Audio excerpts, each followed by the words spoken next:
Aloha and welcome everyone to Making Love Visible.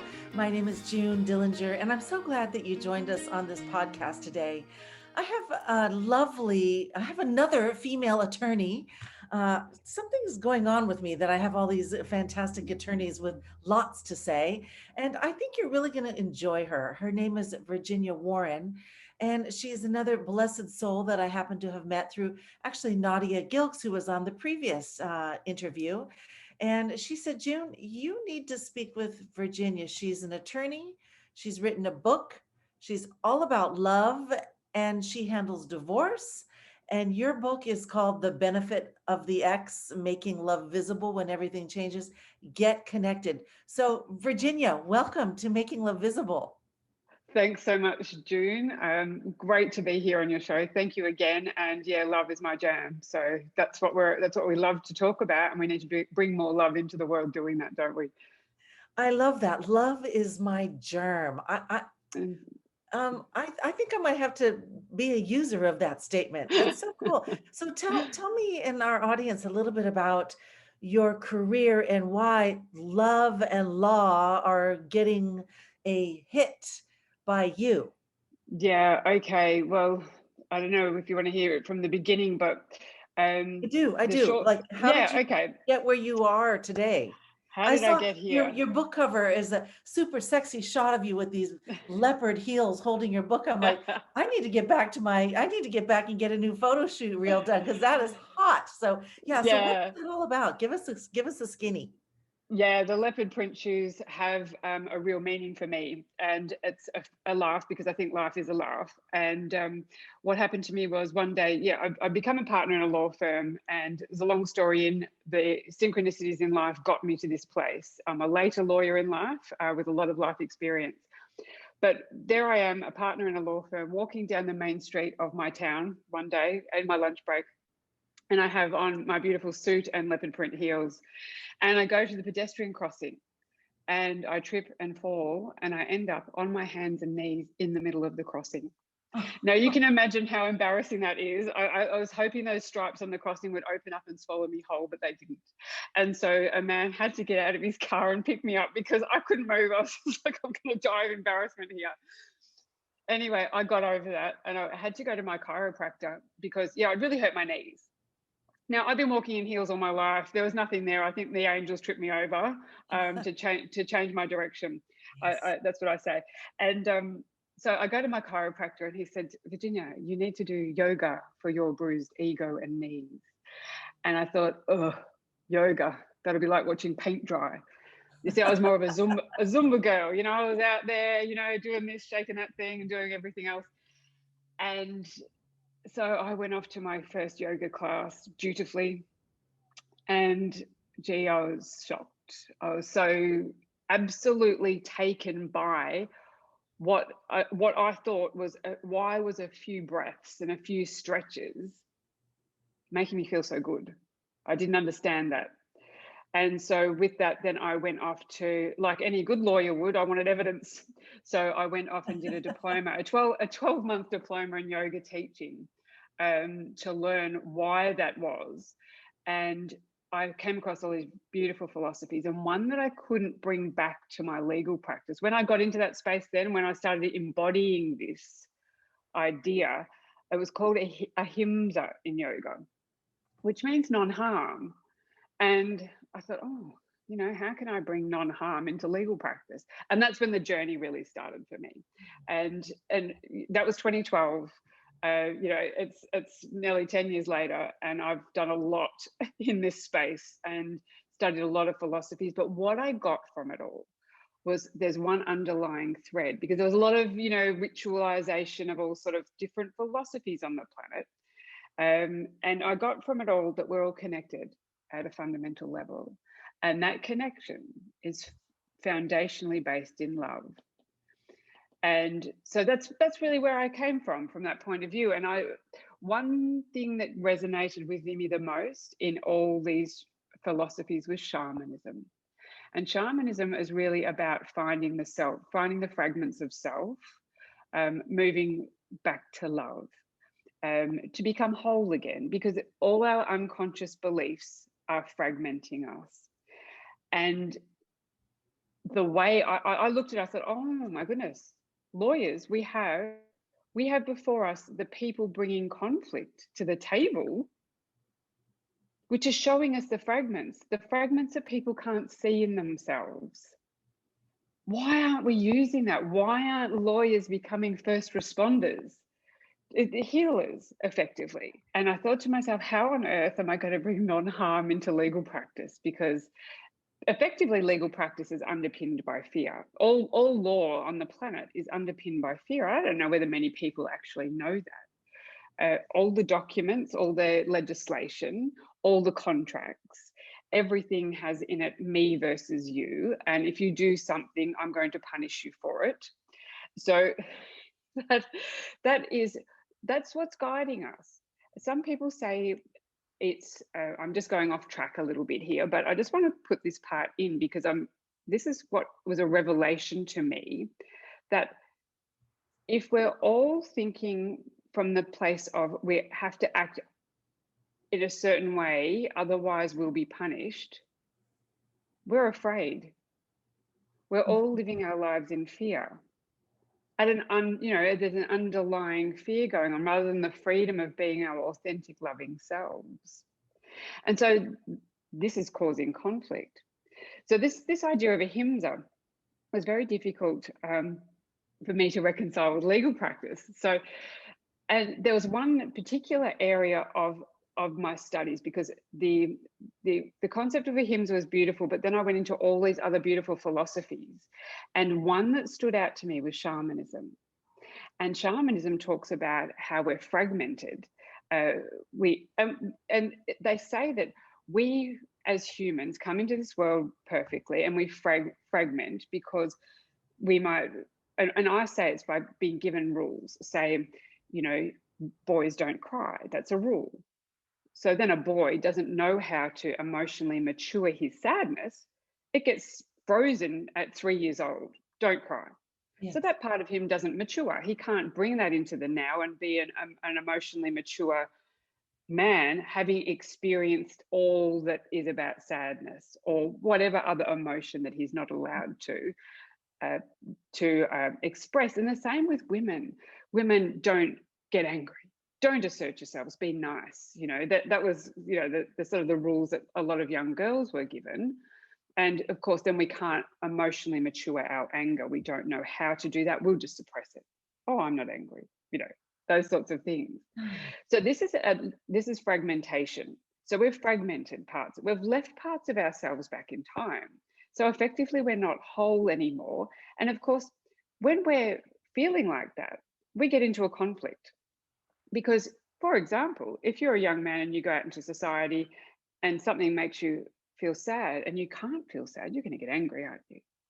If you can't express those emotions, you're going to get angry at that. Or women are going to enable some behavior because they're not allowed to be angry about it. They're not allowed to assert a boundary, if you like. So then we engage in all this behavior that's not authentic. And then, of course, a conflict arises later because you think, hang on a minute, I don't like that anger that you're projecting, the woman says to the man, because anger is unacceptable. That's what they told me when I was a kid.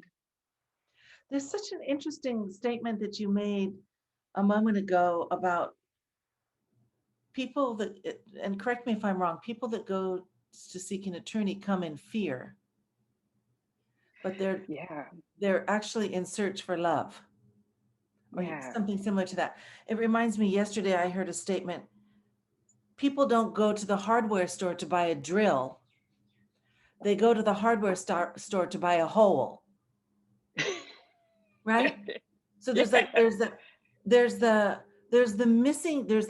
in between glue, if you will, or the muck of the message or whatever is rolling around in there that needs to be addressed.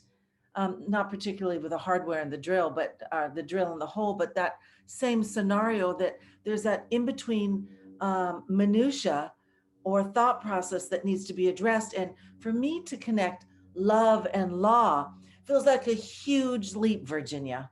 So you gotta tighten up the core for me. Sure. That's it. So what's happening is people are coming in with a conflict. Now, ordinarily, what they're wanting to say is, oh, you hurt me. I want to blame you for that. I want validation. And they give it to the lawyer. Here, fix it for me. They give it to their lawyer, their parent again, because this is the thing. We're not being able to parent ourselves. So we're going to the legal system and say, you be my parent. You know what to do. I don't know what to do. Blame them. And then I'll move on with my life. But And never having effectively, take, and they they never take care of the issue. no, that's Yeah. right. And then this is why we know why we have recidivism, and why we know that people that move from one patterned relationship to another, one sort of bad relationship to the next bad relationship, you think, why do they do that? It's because they're running a pattern and they haven't been able to resolve the internal rules they're carrying, the internal conflict. But a lawyer has the ability to see that. You bring that conflict to a lawyer, and a lawyer can see effectively that the rule that you've created, the unconscious belief that you have, because it's sitting right in front of you. All your beliefs are reflected back at you. But the thing is, most people can't see it because it's unconscious.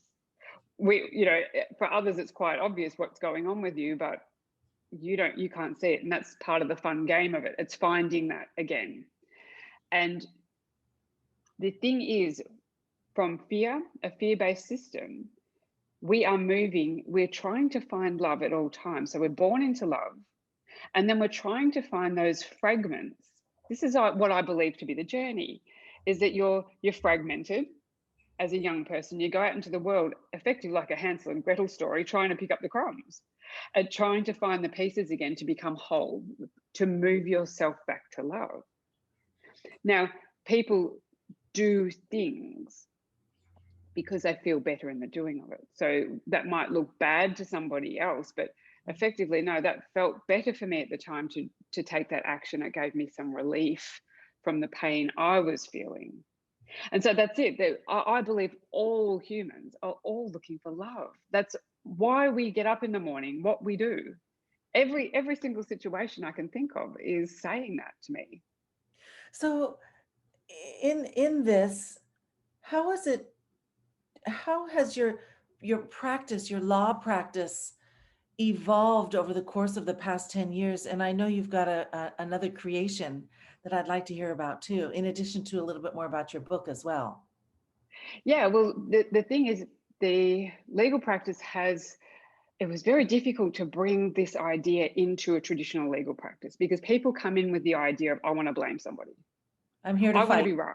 Yeah, Yeah. I'm here to fight. I want to be right. You win for me. That's what lawyers do. I'll pay you money, you go and win.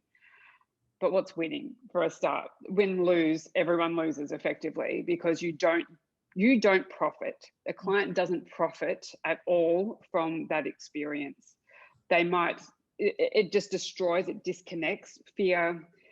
All fear disconnects. Love reconnects. So to bring that into my legal practice over the years has been challenging, to say the least. But that said, I've shifted the way I've approached my clients. So I might give them a little clue about, okay, so why are you thinking that? Why are you feeling that? How do you feel? I mean, these are questions lawyers don't even ask their clients. How are you feeling? Because we're trained not to get involved in the emotional side of it. And I laugh about that, because I think, you see, lawyers are trained in less brain logic, and they're given a set of problems without any emotion in it. So effectively, what you've got is half a human dealing with half a problem. Now, what is that? Who solves that? And I say you need a higher level of consciousness than that which created the problem to resolve it.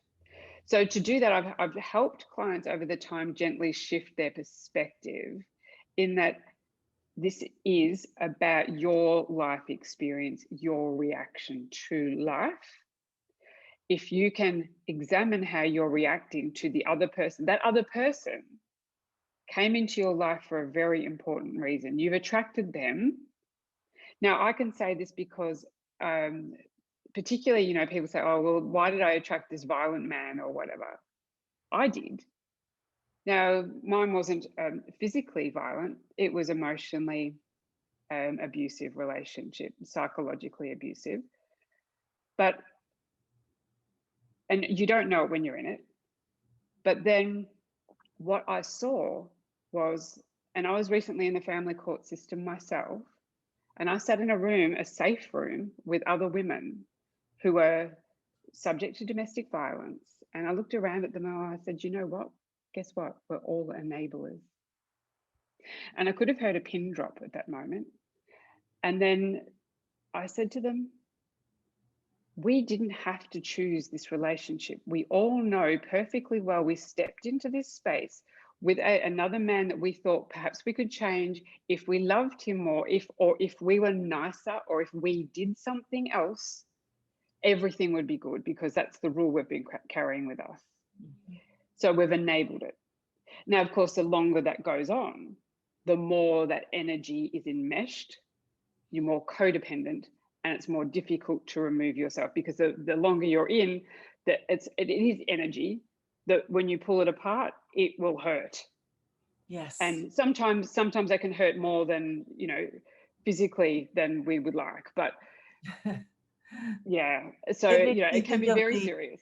yeah, it makes Yeah. me think of the group Al-Anon, which is the support group, so to speak, for AA, and Yeah. it's for codependence. And I often think it should be changed, that, or the subtitle should be a return to self-love, because Yeah. it's almost like you go there for learning about how to deal with an alcoholic, but it has nothing to deal with them. It has everything to do with you and how you as a codependent are behaving. I have loved Absolutely. that group and participated, and have been a grateful member for quite some time, due to a relationship that with somebody that wasn't a sober alcoholic, but he also said to me, June, I'm not going to hang out with you or play with you if you don't go to Al-Anon.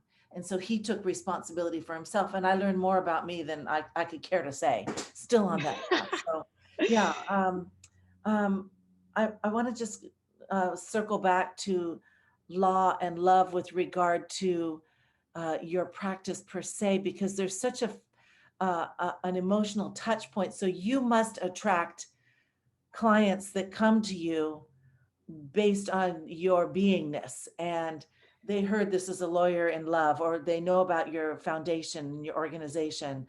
Um, are are you enjoying your practice more? Yeah, absolutely, because I'm being of service, which many lawyers have lost that it's because you're not allowed to deal. They say, don't get emotionally involved, but lawyers haven't been given the tools to deal with the emotion. It's basically get your own vibration, get your own alignment first, so that then other energies can't penetrate your space, so you can hold the safe space for another. And that is really vital, and there's a lot of training yet to be done, and that's not well known. So this is why lawyers tend to separate themselves emotionally and be cold when it comes to dealing in these sorts of situations. They don't want to get involved because they feel that they're carrying the emotion of it all, and that is very heavy burden for people to have to carry everybody else's crisis, if you like. But when you can turn it around and show the person, actually, this is for your benefit. Everything that's happening to you right now, you will profit from personally if you look at it from a different point of view.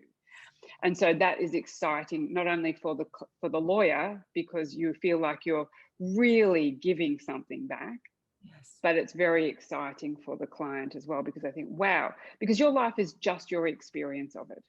The Yes. the the family law matter you're going through is is there for you. It's for you. This is your life. Don't avoid it. Don't say, oh, I want to be under a rock until it's all over. No, forget that. Jump right in and say, look at this challenge. I've been given this amazing opportunity to find myself. That's It has exactly. nothing to do with the other person. Yeah. Yeah, yeah, yeah. That's exactly what my book, The Benefit of the X, is about. It's not about claiming victim or he or she did that to me. It's taking ownership and saying nobody twisted my arm to walk down the altar. And now that I chose, what part about that can I grow from? What are the benefits from having been in that, both good and bad? What do I not want to repeat? And what were the good parts that I can take away? This brings me to a point in law and with your practice. What are other attorneys saying about you, and How are you infiltrating the system with love? Well, this is beautiful because it is tricky. Love is the L word, the four-letter word that nobody wants to talk about. It doesn't have a definition in law, it doesn't have a definition. And Lawyers for Love are giving it one. So we're a bit, what's, I suppose, arrogant, if you like, and we're giving love a definition because the ego needs a definition to work with. But if we look at it from the point of view that love and fear cannot exist in the one space, we say that love is a state of being. It's simply a beingness that exists without fear. So fear is meaning really you have rules, unconscious beliefs about yourself that aren't true. So you don't feel good, essentially. So every time you get a little negative emotion, that's a fear. So if you have no fears at all, you just feel awesome and you're just floating around. Okay, so that's what we call a state of being as love. But it operates, and it does operate for the highest good of all in every moment. So it's got two little components to it, if we want to put a legal definition around it.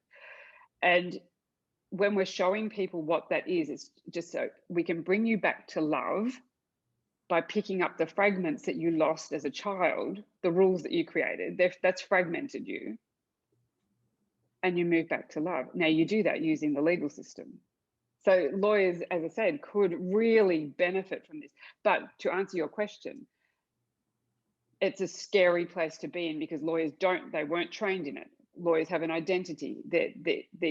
And it's obvious, we are trained and trained and trained to hold an ego space of I am a lawyer and this is how we do things. But as we're finding that system is no longer serving, lawyers are tending to look elsewhere. Now, I also have a little show called Love and Law, where I interview lawyers that are bringing their own unique brand of love into legal practice. And it's just so awesome to see they're stepping forward, say, yeah, me, I'm doing it too, I'm doing it, because people want it. And the more the public wants love and wants to understands that to blame somebody else is not the answer anymore. If you're blaming someone else, you're not helping yourself. Everything you are doing, your whole life is your reaction to it. I can't say that enough. So if you're reacting negatively, it's for you, it's your work.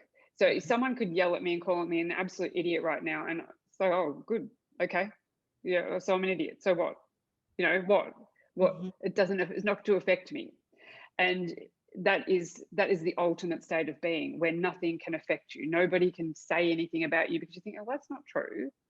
Yes. You don't even know me. So that's based on your rules. That's your system, which says I'm an idiot.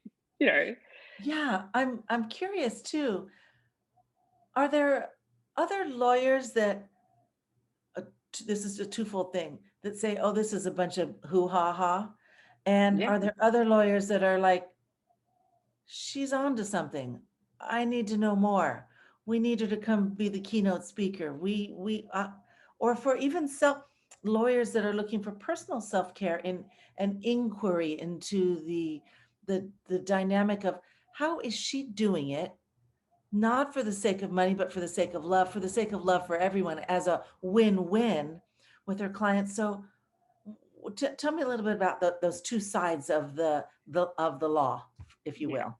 There's the lawyer that says this is absolute nonsense because they cannot see how that's going to work in this system. And that's correct. They are right. In the current system, you cannot bring love into a fear-based system. You can be loving in it, but you can't change the system as it is. What you have to do is operate separately from the system. And this is effectively what I'm doing with my clients, is saying, okay, step out. I won't litigate, but if you're litigating, I'll be there as a coach, if you like, a law coach, but I'm not a lawyer. I'm not giving you legal advice because that's fear-based advice. What I'm giving you is wisdom, saying, okay, everything that you're encountering at this moment is for your highest good. Let's play with that. And we find the rules and we're helping them to come back to love. So basically we're just using their life as their roadmap back to love. And so if they're in the legal system, they will use the lawyers that are litigating, that can't do anything else. And of course, you have the other side to all this. So if your partner has chosen to litigate, you don't have a choice. You're in there. Mhm. But that is for your highest good. So that's from one point of view. From there are lawyers that will stay in the space of, I'm here for my identity, it's success status. That is my that is my idea of happiness.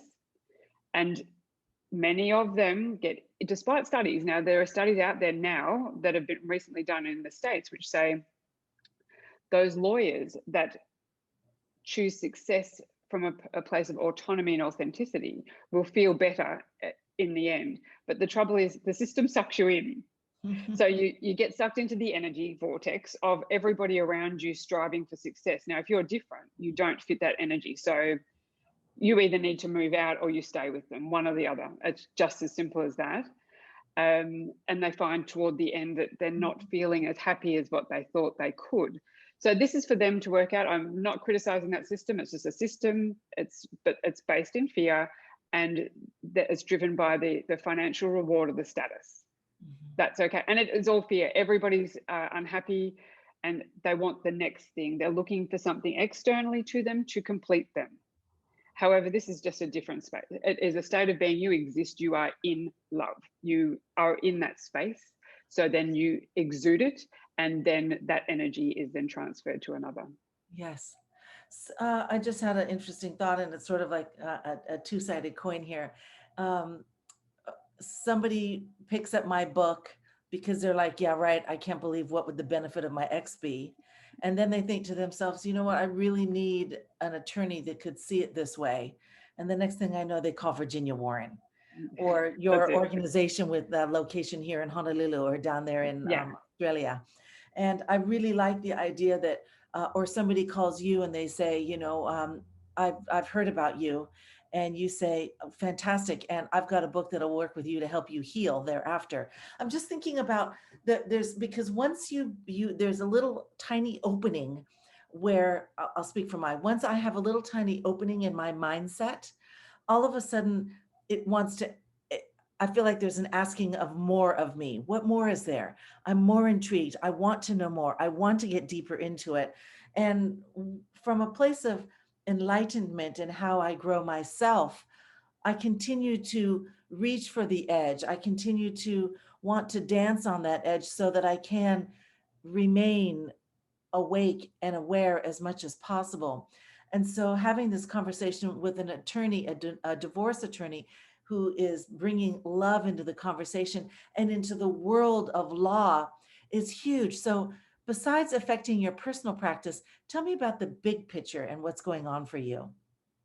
Well, you see, yes, Lawyers for Love is a global organization because love is non-jurisdictional.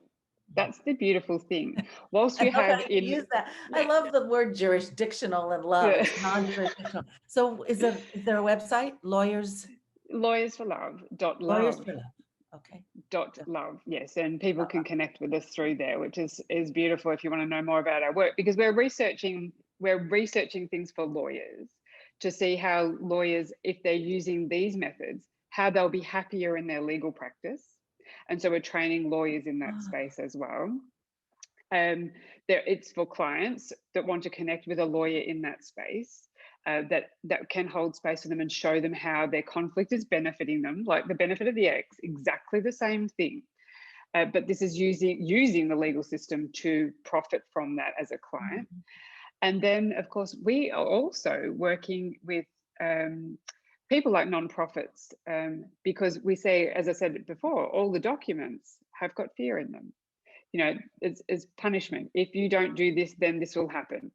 Rather than thinking of everything, all decisions being made in love. And we pop a clause in documents saying love is of the essence, meaning that every decision you make in your organization, or that is to be made in the organization or in relation to a contract, is to be made from a place of love. And of course, the definition is a state of being without fear for the benefit, for the highest good of all. So if you're sitting in a boardroom and you're thinking, I'm afraid of what that person on the board's going to say, well, then you all shouldn't be there, because your organization isn't creative, it isn't moving forward. Everyone's too afraid to be themselves and bring their authentic perspective to the table. So by dropping all fears, we're dropping all agendas, And then we're able to, for the organization, move forward for the highest good of all. And that's creation, because you have everyone's heart on the table, you know. Oh, I just got goosebumps, or chicken skin, as we call it here in Hawaii. Yeah, yeah, yeah. Love, love, love is of the essence. Of the There's essence. something so uh, foundational and grounding about that, just that singular statement. Love is of the essence. It, uh, Yeah, that's what we found. That's what we thought, because you see, lawyers traditionally put into documents time is of the essence. And we sat there one day and we thought, no, no, time isn't of the essence. That's a fear thing. Love is of the essence. And we call it Leo tech. So it's love is of the essence consciousness, which is the essential consciousness is love. So it's the new technology, because love is a technology. People don't realize that. boy, is it ever. Yeah, it's a technology. And as soon as people sort of think as all these machines as technology, no, Yeah. love is a technology, it's an energy, it can be used to benefit humans. And so that is, I think we need to say that more. It's a Oh, technology. I just had a thought. We should do a talk together. I actually, one of my talks is on the IQ, the EQ, the AI, and the LQ. You know, Okay. all of the quotients, Yeah. or all of the Yeah. intellects. Yeah. And it's an interesting conversation, because indeed love is of the essence, and there is a consciousness level around it that gets evaporated when I don't have my needs met, when I'm afraid that something's not going to go my way, instead of allowing to trust the process and see what could possibly unfold by what my spirit is calling forward, or what my true being is calling forward, by actually Yeah. being present, very, very present to what is, and And what you just carefully said, listen. yeah, your true being, that excites me so much, because people don't realize every rule that you're carrying with you takes you away from your authenticity. Effectively, you're carrying someone else's rule with you to say, this is how I live my life because someone else said this. I have to not cry, I have to not be angry. So if you've dropped all that and you come back to you, that's your true essence. And of course, there can only be one you on the planet. So that is gold for everybody, Yeah. because we need every individual to fill the gaps. So we've got the complete picture. People don't understand. I don't need to be you, or you don't need to be me, or cookie cutter this and that. No, just start being self is what is required here, so Yeah. that we can grow and we can bring everything we need to grow as humanity. I have a funny little thought. It just popped up. I'm thinking about your leopard shoes in that fantastic photograph of you. And I mean, leopard shoes could conjure up all kinds of love situations, right? Yeah. And I like how the sexy, hot love look, the smashing woman you. I mean, I can't begin to imagine what it was like once you trip and fell and got your heel stuck in the grill, but um, that it took looking and feeling and that sexy, hot love look of you to fall down flat, get to the chiropractor, get to become a certified yoga instructor as a lawyer, to discover self-love first, and then move from himsa to shamanism to the creation of lawyersforlove.love. The Thanks to a high-heeled shoe that you were committed to wearing to change your life. The commitment. I mean, yeah, Yeah. the How was commit. that I for a was committed. nutshell? Like, That was beautiful. Yeah, my commitment to high heels was something. yeah, the high heels change, the high heels for love. Yeah, that's it. That's Just amazing. an amazing story. So tell me, we've got a little bit more time. I want to hear about your organization. Yes. So, Lawyers for Love, we are a global organization, and we have set up a firm, a laboratory firm. It's a virtual firm online. And that's what we're doing. We're training lawyers to understand how to hold space, to come back to their authentic self, to find who they are firstly, because that is really, really the question here. Most of them have no idea that their self has been trained out of them. So they've got to find that self first, and then they will be shown how to deliver these services to a client. And that will then in turn help them feel autonomous and authentic, so that they will then move forward. Because lawyers are really intelligent beings. They have been taught perspective already. You are seeing everybody else's side of the story, that you've been trained in that. So use it for a really beneficial purpose for self and other. So that's one part. We call it the lab.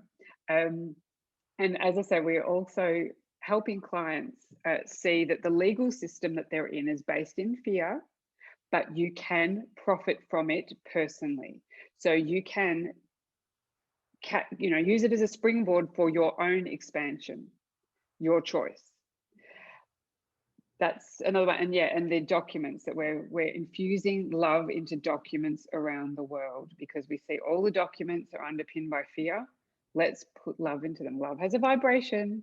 Let's just put it into documents. It'll infiltrate the planet that way. So as it's, we've got quite a few lawyers engaged and sort of connected in with us globally. As I say, it's not a jurisdictional thing, but you can work with somebody as a lawyer. You can work with somebody in their own jurisdiction with their own lawyer who is in the system. And it's beautiful when you do that. You engage with that client's lawyer and say, okay, this is the process we're using here. And it gives that other lawyer an opening, like, oh. And it makes that lawyer's job so much easier, because that they just think, oh yeah, my client isn't really seriously, like, most lawyers will hate Monday mornings if they're in family law or school holidays or whatever, because you get all those calls, the stuff that went wrong on the weekend.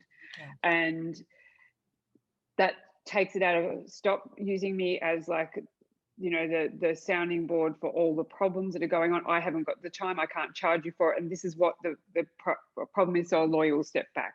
Whereas if we're working with them as well, it's like we're helping that client saying, okay, what happened on the weekend? Let's talk about that. What benefit is there for you in that? Why are you reacting that way? It has nothing to do with him. It's all to do with you. And it takes a lot. It's a whole new reprogramming. But if people are brave enough to step into the space, we're right there. And it's again, two-sided. I love that this conversation has all these flip sides that I've managed to create here. I love that the attorney has the opportunity to evolve self also. Yes. So there's a whole, it feels like there's a possibility of this whole new movement of law and love coming into order. Yeah. Law and love in order. That's it. And love has the most order of all. You see, this is what we're so crazy, us humans. We think all these rules bring us more order, but they don't, because rule breakers will break rules no matter what. Your internal legal system, your internal laws are far more powerful than any law out there. So why do we have judges who are still engaging in sexual harassment with people? Why do we have murderers? There are laws that say don't kill someone. Well, someone will still kill someone, because your internal law is more powerful than anything else anyone can say to you. And that's what we're working with, to show people that. Have compassion for the other. They're running under their own rules and they don't even know it. It's crazy. Just look at another human and say, oh, I see your story. Okay, this is what's happening for you. Now, I don't have to agree with what you're doing. I don't have to call that right action, but I can see, oh my gosh, this is you. This is what's going on with you. Then it diffuses the negative energy between you.